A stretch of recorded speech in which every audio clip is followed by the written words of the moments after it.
ಮನಿ miss ಮಾಡ್ಕೊಂತಿದ್ರಿ ಈ big boss ನೀವು miss ಮಾಡ್ಕೊಂತೀವಿ ಅಂತ ಏನ್ ಅನಿಸುತ್ತೆ ಅಲ್ಲಿ? ಹೌದೌದ್ರಿ. ಈಗ ನನಗೆ ಅಲ್ಲಿ ಒಂಥರ ಎಲ್ಲಾರು 3 ತಿಂಗಳ ನಾವು ಎಲ್ಲಾರು ಒಟ್ಟಿಗಿದ್ವಲ್ರಿ, ಅದೊಂದು ಇದಕ್ಕೆ ಹೊಂದ್ಕೊಂಡಿದ್ವಿ. ಆ ಮನಿನ ಮಿಸ್ ಮಾಡ್ಕೊಳಕತ್ತಿಲ್ರಿ. ಅದು ಮನಿ ಎಲ್ಲ ದೇವ್ರ ಗುಡಿ ಇದ್ದಂಗೆ. ನಿಮ್ಮ ಈ ಹಿಂದಿನ ನಿಮ್ಮ ಗೆಲುವಿನ ಶಕ್ತಿ ಯಾವ್ದಂತ? ನಿಮ್ಗೆ ಗೆಲ್ಲಕ್ಕೆ ಕಾರಣ ಏನು? ಗೆಲ್ಲಕ್ಕೆ ಕಾರಣ ಇಡೀ ಕರ್ನಾಟಕದ ಜನತೆ ಆಶೀರ್ವಾದ ರೀ.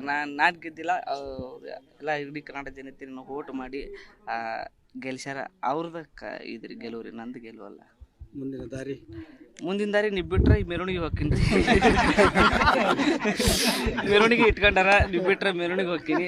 ಇಲ್ಲೇ ಮಾತಾಡ್ಕೊಂಡಿರ್ತೀನಿ. ಘಟಾನುಘಟಿ ನಾಯಕರು ಇದ್ರು, ಅವ್ರನ್ನೆಲ್ಲ ಹೆಂಗೆ ನನಗೆ ಘಟಾಂಗಟ್ಟಿ ಇದ್ರಿ ರೀ. ಅವ್ರು ಒಳ್ಳೆ ಅವ್ರ ನಮ್ಮ ಕೂಟಿದ್ದರು ಎಲ್ಲರೂ ಅಲ್ಲಿ ಮನ್ಯಾಗಿದ್ದರು, ಎಲ್ಲರೂ ಸಪೋರ್ಟ್ ಮಾಡ್ಯಾರ.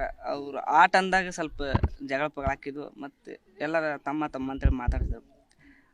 ಅವರಿಂದನೂ ನಾನು ಸ್ವಲ್ಪ ನನಗೂ ಅವರು ಭಾಳ ಹೇಳ್ಕೊಟ್ರ. ಆಟದಾಗಲಿ ಮಾತಿನೊಳಗಾಗಲಿ ಅಲ್ಲಿ ಇರೋದ್ರಾಗಲಿ ಎಲ್ಲರೂ ನೋಡಿ ಕಲ್ತೀನಿ ರೀ. ಭಾರಿ ಖುಷಿ ಆಕೈತಿ.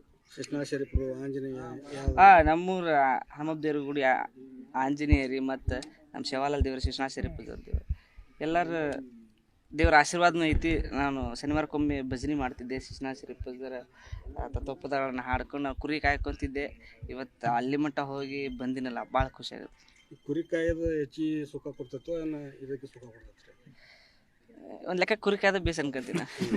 ನೀವೆಲ್ಲ ಹಿಂಗೆ ಬಂದು ಕೇಳ್ತಿರಲ್ಲ ಒಮ್ಮೊಮ್ಮೆ, ಏನು ಮರ ಅನ್ನೋ ಲೆಕ್ಕ ಕೊಡ್ತಿ. ಅದು ಕುರಿ ಕಾಯ್ದು ಬೇಸಿರ್ತದೆ.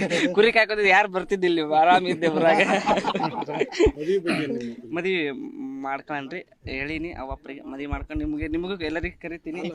ನೀವು ಪ್ರೀತಿಸಿರಿ ಅಂತ ಒಂದು ಹುಡುಗಿನ? ಇಲ್ಲ, ಹಂಗೇನಿಲ್ಲ. ನಾ ಹೇಳ್ತೀನಿ ಮದುವೆಗೆ ಮಾತಾಡೋದು.